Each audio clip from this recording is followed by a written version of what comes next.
Hello and welcome to the Bee Formless Flow Driven CEO podcast on a wonderful Wednesday morning for me and a fabulous Tuesday afternoon slash evening for Maire Daugharty all the way from Denver, Colorado. Welcome to the show, Maire.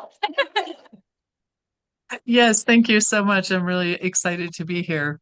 Me too. I can see all that beautiful summer sunshine glistening into your office or your room where I'm like winter's still here, but we're getting closer. So Yeah, yes, I yeah. can see that beautiful light.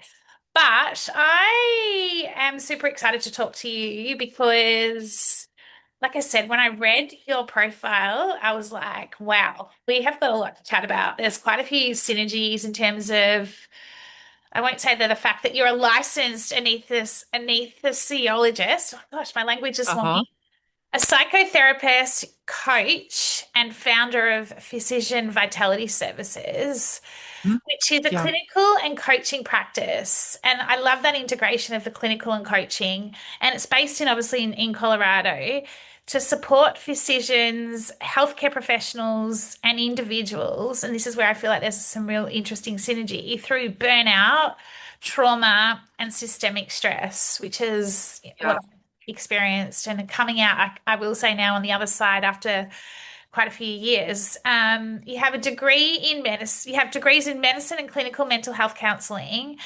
Mora hmm integrates neurobiological insights and relational depth using tools such as EMDR. And I said to you, I did EMDR therapy last year and I yeah, actually absolutely loved it.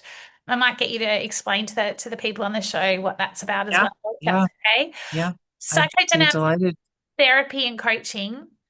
You publish widely on clinician wellbeing and trauma-informed care. And this dual role as a physician and therapist positions you uniquely to guide clients towards reclaiming wellness, alignment, and radical personal responsibility across identity and professional transitions, which is also what I've been through. So tell us a bit Yeah, about the journey. How did yeah. how did you get to where you've got to and yeah, the integration of it all. Yeah, so first of all, most physicians who land in the area that they're really interested in plan on spending a lifetime in that work. And certainly when I decided to become an anesthesiologist, my plan was to spend the rest of my life being an anesthesiologist. I will say, however, that I also always had an interest in mental health, and I actually applied to medical school with the intention of going into psychiatry, but psychiatry didn't offer at the time what it was that I was really looking for. The transition from a, I would say, biopsychosocial model, psychosocial, psychoanalytic model to a more, focused biological model didn't really appeal to me. And so I found myself in medical school thinking, what do I really want to do? And I ended up doing a rotation in anesthesia. I spent my first day with a cardiac anesthesiologist who loved to teach, and it was just a phenomenal experience. Pulled me right in. So I became an anesthesiologist and I worked for, I would say, probably 15 years post training, and then found myself in a position where I felt really dissatisfied. And then ultimately, long story short, or short story long, I decided to go back into my interest in mental health. And the way I chose to pursue that was a master's degree in clinical mental health counseling, because that would give me the psychosocial focus. I have a medicine background, so I really, really wanted the psychosocial piece and psychotherapy, et cetera. And I, over time evolved my practice, kind of felt my way forward. I work with a lot of physicians because I'm very well aware of the environments that we are required to cope with, which have changed dramatically over the last 25, 30 years, and not in a positive way, honestly. Yeah. But I also work with other people in other arenas because I love psychotherapy. It's a wonderful, wonderful process. Wow. Wow. And can you Yeah. explain a little bit more around what psychotherapy is exactly, please? Yeah. Yeah. So there's the medical board definition of which, if I remember correctly, basically says working with people who have a problem that they want to solve, leaning into development and growth. So you're taking a mental health problem and helping somebody move through that problem towards some type of a solution. I tend to lean into a depth approach. So I contrast that to, let's just say, cognitive behavioral therapy, for example, where cognitive behavioral therapy is really interested in identifying thought distortions and challenging those and helping people understand that how they think can often contribute to the emotional place that they're in. Depth therapy or psychodynamic therapy is also interested in thought distortions, but we're also interested in where did those thought distortions come from? What purpose did they serve at some point in this person's life? Because that's going to be really important to understand in terms of durable change. So it's one thing to recognize that in this situation, when I feel really anxious, I do this. It's another thing to understand, wow, I feel anxious in this situation because it reminds me of a childhood scenario where I had no control at all. And this is how I learned to navigate that. And I've just brought that forth into my adult life where it isn't necessarily appropriate anymore. It doesn't necessarily match circumstances anymore. So it's the insight piece and the learning how to think differently piece. And most importantly, learning how to feel differently piece that pulls it all together. And that is therapy. Yeah, right. That is therapy. And is that where the EMDR, like, is one of the tools that you use comes into it, or is that a Yeah. completely separate? Because like I said to you, So, from my burnout yeah. experience and going back into therapy, one of the things that I was interested in and explored with my psychologist at the time was the EMDR Mm. therapy because of everything Yeah. you So, talked about in terms of the journey of, okay, I'm here now. Like, yeah. I started to go really deep within wanting to understand the burnout, but where it actually stemmed from, because Yeah. it was through the years of chronic stress and working the way I was working, but I was like, I've got obviously certain behaviors and patterns that have contributed to this, but started Yeah. many, many years ago. So I went right back in time. Yeah.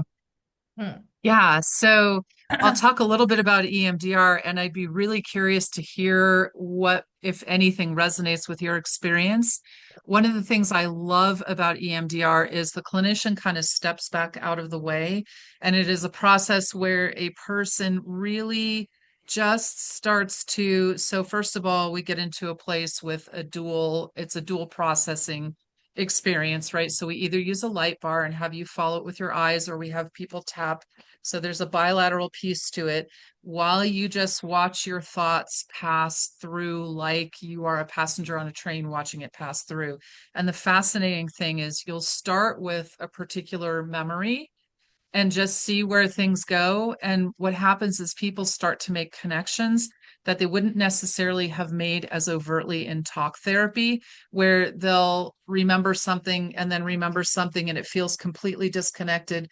And then as they're thinking about it over the course of the next week or so, they're like, oh my God, that is totally connected. I had no idea that that feeling was driving my behavior. And the powerful thing about EMDR is it does bring feelings to the surface in such an authentic way. And that is really what leads to change is the emotional aspect of it. Yeah, it was fascinating for me. And the other part is it remove what's sitting here, all the informed trauma sits here. It almost Mhm. recalibrates and puts it to like almost like a distant memory, the back, so that you Yeah. almost rather than having that trauma all sitting in the prefrontal cortex, it goes to the back. Is that right as well in terms of have I got that right? So it's information processing. It's taking information that wasn't really appropriately processed. So when you think about being in a traumatic experience, and especially a traumatic experience in childhood where so experiences of trauma in adulthood can be very different from experiences of trauma in childhood. Where in childhood, your dad hovering over you and screaming at you can be absolutely terrifying. Whereas an adult, you would say, back off, dad, right? And what you have to do is really remember those feelings you had as a child when that was happening. So when people experience trauma, they don't put down memory in the way that you would if you were not in a traumatic Mm. experience, because it's an experience of emotional overwhelm. You are by definition overwhelmed. And so you're not pulling things in logically the way you normally would. So you have these sort of scattered bits of experience or memory that isn't quite processed and tied together. So what EMDR does is it allows your brain to pick out those pieces that matter and put them together and synthesize them so that you feel them and understand them and effectively put them to rest, Yeah. essentially, is the goal. And so, where it lodges in the brain, I don't know. I'm not a neuroscientist, but I think there is clearly a big difference between scattered memories with implicit charge and understanding a coherent story, a narrative of what happened to you, how it felt, what it meant, how it's informed who you feel yourself to be, and really laying that to rest and feeling like you're actually okay in the present. Yeah, it's such a beautiful way to explain it and that integration piece and being able to put it to Yeah, rest and go, that happened, but it's not something I'm going to get stuck in story on. I'll yeah, just use the term story. And yeah, it's almost like going yeah, from post-traumatic stress disorder to then how do you move into post-traumatic growth in terms of, okay, yeah, how do I start to bounce forward or move forward, if you like? Yeah, for me, it yeah, was fascinating. I did quite a few weeks of it, and mm, I was quite exhausted a few times after it, yeah, and like yeah, just the days afterwards, I was like, oh, I am so exhausted, and yeah, it was like almost it took a few days for my everything to re was recalibrating clearly, or yeah, subconsciously. yeah, But I absolutely felt like it made a huge difference. I know it doesn't work for everybody, but for me, it right, right. was it enabled me to better understand my journey and how I had ended up where I'd ended up. But then, Uh-huh. like you say, I like the resting piece, being almost becoming having peace with it to go, all right, how do I then, I know this about myself now, like, so then this is what I'll do differently to go forward, not, kind of wondering or questioning or blaming. I think, when we Yeah, talk about, yeah, I'm going to switch it up, but when we talk about burnout and trauma and systemic stress, one of the big things that you probably seen a lot of people or what you talk to a lot of your clients about is probably this shame, this failure, this self yeah, not feeling good enough, all the things, all the feels. yeah, That yeah.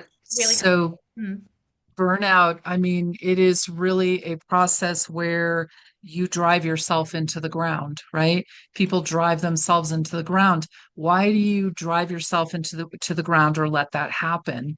You're trying to appease something, and when you hit burnout, you've failed at appeasing whatever it is that was driving you in the first place. And so, yeah, it is fraught with feelings of shame and failure, and you hate what you do and you put such an effort into getting where you are, and was it all a waste of time? I mean, it's just an extraordinary sense of complex feelings that come to the surface processing through that. And often what happens is people will come in with complaints of burnout and figure out over time that, oh, it isn't just a burnout piece, right? It's how did I end up here? Why did I end up here? What were the driving forces? And now we're looking at a much bigger picture than just this slice of burnout. And as people process that, and I think much like you experience, you learn something about yourself and you take that forward, right? You take those lessons forward. I'm not going to let that happen to myself again because now I have more respect for my time, for caring about myself, for the fact that I'm an important piece of the overall picture, right? It's a different way, it's a completely different stance towards the world. And I'm guessing you felt some of that. yeah, it's really interesting actually that you have just brought that up because I have not been able to articulate it. And even before the show, when we were talking, when you just described that Yeah. piece of burnout, it's been something that's, I don't know whether it's bugged me, but when I see various people, even from a social media perspective, or saying, "Oh, Mhm. I've had burnout, but I went on a holiday for 2 weeks and I'm fine now." Right. I'm like, Yeah. that wasn't my burnout. Like, and so Yeah. it's like it hasn't been. it like just the term like hasn't really been for me defining actually what that was, because it wasn't just a slur. Uh-huh. It was for me a full identity, whatever you want to call it. Yeah. And as part of that, that there was this exhaustion and burnout, etc. Yeah. Um, Yeah. so I absolutely believe what you've just explained, because yeah, it was many years, and then all of a sudden there was just this crescendo Mhm. of I can't get out of bed. I've hit a wall. I completely my whole body Yeah. shut down, like mind and body shut down. Yeah. Mm. Yeah. Well, and I mean, so interesting fact that you bring up. Some people do go on a 2 week vacation and they're fine. So you might say they had a very mild case of burnout, possible, right? It's a spectrum ranging from mild to moderate to severe, and then potentially on into full-blown depression. Absolutely possible if you don't get yourself off of that train. And it sounds like you had significant burnout, which many people do. And we talk about that in medicine in the United States in particular, because physicians, we find Yeah. ourselves in corporate practice Mm. on a real treadmill, and people are always asking of us, and we haven't, in some instances, learned how to say no when it's appropriate to say no. And so people end up on the severe end of the spectrum of burnout and often into full blown depression. I can't get out of bed. I hate myself. I want to die. I feel so guilty. All of those horrible, horrible self feelings that come to bear, where a 2 week vacation is not going to touch it, right? Like in your Yeah. experience, Yeah. that was not a 2 week vacation problem. No, and it was like not being able to get out of bed. Like literally, I think at one point I was getting out Mm, of bed to grab a coffee. I did hate myself. I was like, why yeah, am I like yeah, this? Happened to me, all of that. My yeah, question to you with in the space you're in and with physicians and like what you just talked around and not having the ability to say no, that was a lot of mhm, me as well. And I have to watch myself even now that yeah, I don't know yeah, if it's people pleasing. I used to be like a big people pleaser. I think I've uh-huh, certainly changed my ways when it comes to people pleasing. But there's this almost, and this is the question I have for you with the physicians, is yeah, almost this innate thing in me, which is somewhat a gift that I love to give back. I love to help. I love to support people. And yeah, I think there's a bit of a difference between people pleasing and that, because I also know when to say no. Could be uh-huh, better at times, but physicians, they're in health, right? So they're dealing with yeah, sick yeah, people that, and obviously the health system around the world, especially since COVID, it's really quite intense, and there's more and more chronic illness, there's more of everything, right? So yeah, yeah, what is it with physicians, and is it that there isn't obviously that is there not enough staff that I know there's a shortage here in Australia, yeah, but also is it that there's this desire to or need to feel that they're the need, because they're in health, it's sick people, they need to they can't say no, I guess is what I'm trying to yeah, yeah, understand here. yeah. Yeah, very much so. So, you're in your clinical setting, whatever that is, the emergency department, the operating room, the intensive care, the hospital, primary care, right? And you are taking care of sick people in one way or another. And it's very hard to say, okay, my shift is over. I'm going to turn around and walk away, because what you're turning away from is not, the assembly line closes down for the day, right? It doesn't ever close down. So you're passing it off to other people, and theoretically that pass off allows you to move on through your day and go home and have dinner and et cetera, et cetera. But sometimes that's really difficult, and there are some things that have been studied that we know make it difficult. We're short staffed, there aren't enough clinicians, much less enough physicians. We work in an electronic health record system that is incredibly onerous. We work in an insurance industry that makes it more and more difficult to connect our care with our patients, right? Mm. It just becomes, there's so much more busy work involved in getting the patient connected to the medication that they need, that it's not just a matter of patient care, but it's patient care in a system that feels really kind of loaded against you as a practitioner.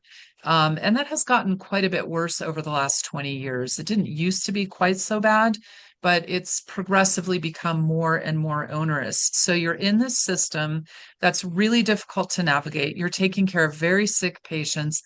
I think I can say with confidence that the population of patients is sicker today. I certainly know the patients that I take care of are overarchingly sicker than they were, say, 10, 15, 20 years ago. And you do get a sense of being on a bit of a treadmill, right? You're just constantly, it's coming at you all the time. And, how many times do you make somebody better and boom, they're gone? You know, we have a lot of chronic illness to deal with. I know as an anesthesiologist, I felt for a while like I was on a treadmill and I'd sort of lost my meaning in the work that I was doing because you had the same illnesses coming in over and over again that really probably don't necessarily have to be based on our lifestyle and our, industrial food complex, et cetera, et cetera. And so it becomes a problem of, you're trying to do too much with too little, where you're taking care of sick people and you can't just, okay, I'm out. It Yeah. doesn't feel good. No, yeah, it doesn't feel good. Why do you think that it's got worse in the last 20 years in terms of the system, Yeah. the system you're talking about, but also people? Why have people why is there more, I don't know, you probably won't be able to answer this, but more chronic illness, like we only have to look Yeah. at the loneliness, epidemic Yeah. right now. Yeah, Yeah, so loneliness, isolation, huge problems, especially in among older people. I could speculate about why people are sicker. Certainly, we're living longer. We're living longer with more disease. We're living in a lifestyle where many are sitting at a desk all day long. They're not getting up and moving. The food that we eat isn't extraordinarily healthy. To go home and actually cook a dinner and sit down and eat it is a luxury because of the time constraints that we deal with in our environments today. I could speculate. I'm not a primary care physician, and I'm not in the wellness in that arena. So it is really pure speculation on my part, but it's also educated guess. Um, and our practices have been more and more taken over by corporations whose bottom line is profit. yeah, And that is in direct contraindication to the values of a physician whose bottom line is, I want to make my patients feel better, care, right? yeah, So it's a constant battle between you need to be productive, you need to be efficient, you need to be as efficient as possible.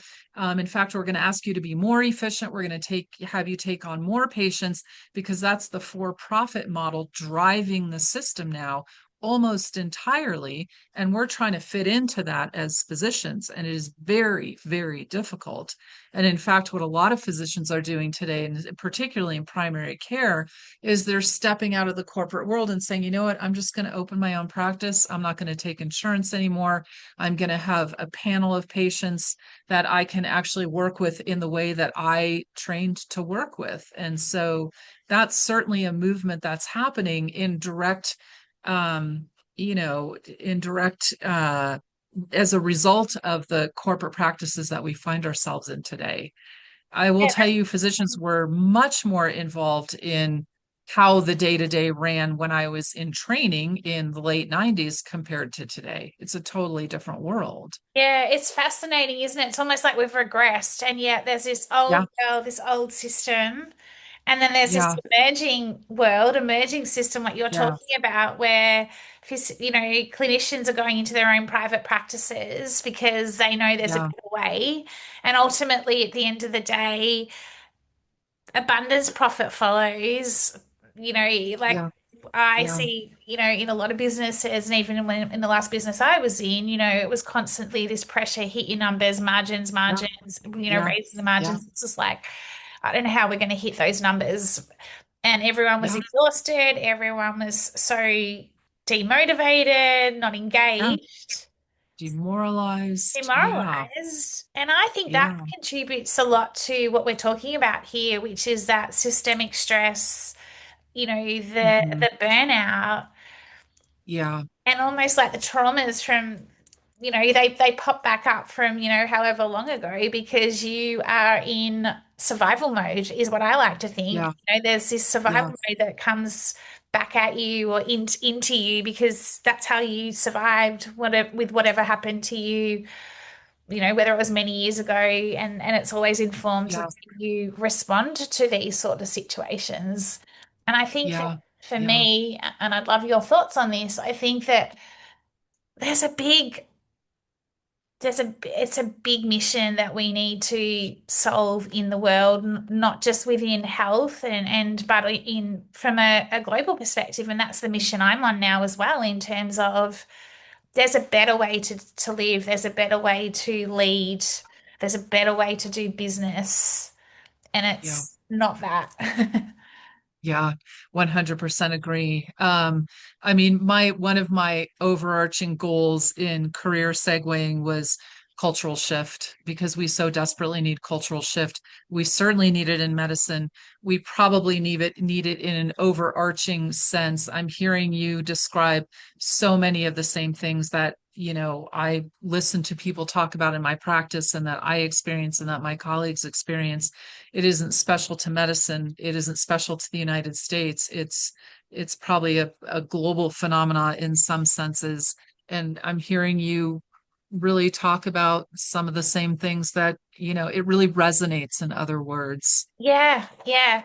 When you booked into the podcast and I asked the question around Yeah, what's one unique insight or yeah, experience yeah, you'd like to share in life or leadership or business, yeah, I love this, and I do want to talk about this because it's a yeah. segue to what you were just talking around in terms of that professional transition or, that Mm, identity. You said your answer was stepping out on your own after a lifetime of team collaboration in a very different field. mhm. Uncomfortable, but maybe do it anyway. And I absolutely love Yeah, it. yeah.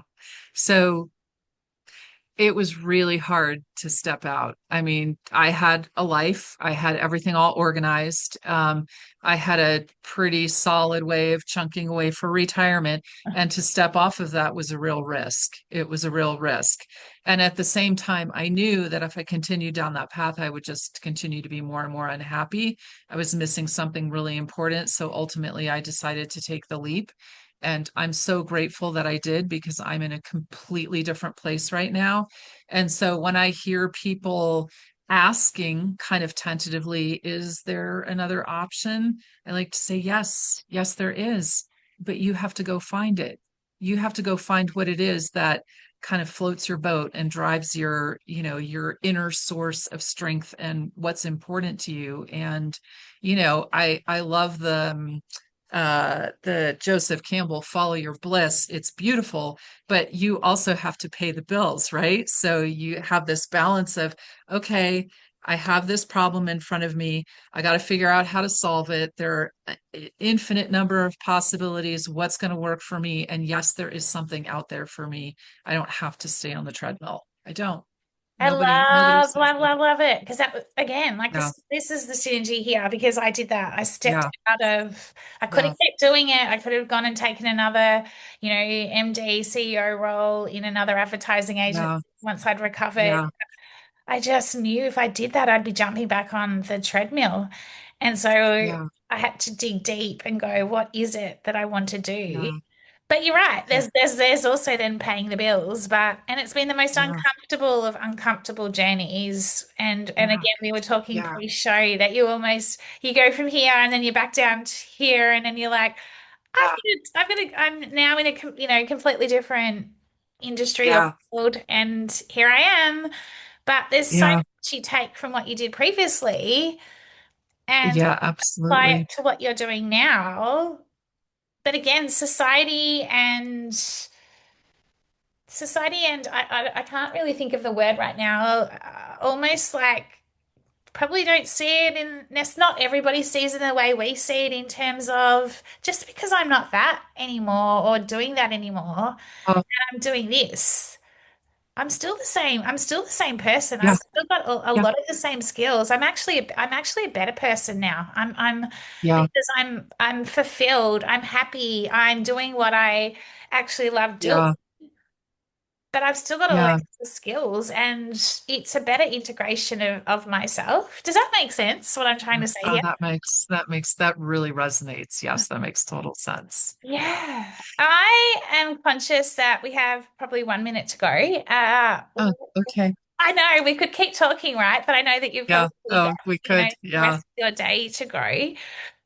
Yeah. I generally love to ask a question or get some form of advice. And you've just given a great piece of advice around just maybe do it anyway. Hmm. What would you what would you say to anybody who was completely and utterly stuck when it comes to they know what they're doing right now isn't working for them anymore, Yeah. but they're at this serious crossroads and they're completely, not feeling it full stop, but Yeah. they don't know what step. They don't know. They're almost like where I was. My feet were just stuck and I was just stuck and I'm like, I just don't know what to do. Yes, so I will say one thing I have learned is the most important thing is to listen.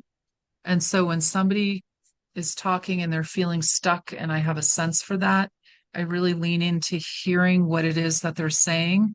And I might ask a few questions to kind of open up more thinking around a particular part of what they're saying, because I feel that may open them to thinking about a different direction. But it is listening to what they're saying, what they're trying to articulate, what they're feeling, and then helping them to take all of that and move forward. So it isn't so much that I would offer advice, so much as I would offer, I really want to understand what it is that's happening for you so that you can begin to process what makes sense moving forward for you. I love That's that. what I would say. Yeah. Thank you Yeah. so much, Maria. It's been such a Yeah. joy to talk to you. I feel like I could talk Oh, to you for hours, but I'm gonna let likewise. you get back to your day. How do we find out more Likewise. about you and everything you're doing? Um, Yeah, I would say so. Number one, I have a website that describes my practice, psychotherapy and coaching. It has links to the writing that I do. I publish through Kevin MD on a fairly regular basis. I also podcast with him in areas that I feel like I have a coalesced thought to share. And so Kevin MD is another good place to find me. And that's pretty much it. Awesome. And then LinkedIn as well. The one thing Oh, LinkedIn. Yes, the one yes. thing we didn't talk about, which, maybe we can have a complete podcast on that at some point down the Yeah. track, but Yeah. around this coaching and therapy and the integration. Would love to talk about that. Because for Yeah, me, that is new world order. Like, yeah, therapy separate and coaching separate, bringing the two yeah, together. Because a coach isn't a yeah, therapist, and a therapist doesn't always have the coaching yeah, expertise, but that yeah, ability to bring it together, I think that is so required in this new world we're talking about. So maybe we'll do a full podcast on that because I feel like that could yeah. be a whole I session. have I Yeah. have a lot of thoughts about that. I've done a lot of thinking and digging on that, so I would be delighted. Okay, well, Yeah. I'm gonna take you up on that and book you in. But Okay. so stay tuned, everybody. Thank you so much, Moira. It's been a Thank privilege and an you. honor to have you. Have a Thank wonderful you. evening, and thank you. You too. You too. Thank you.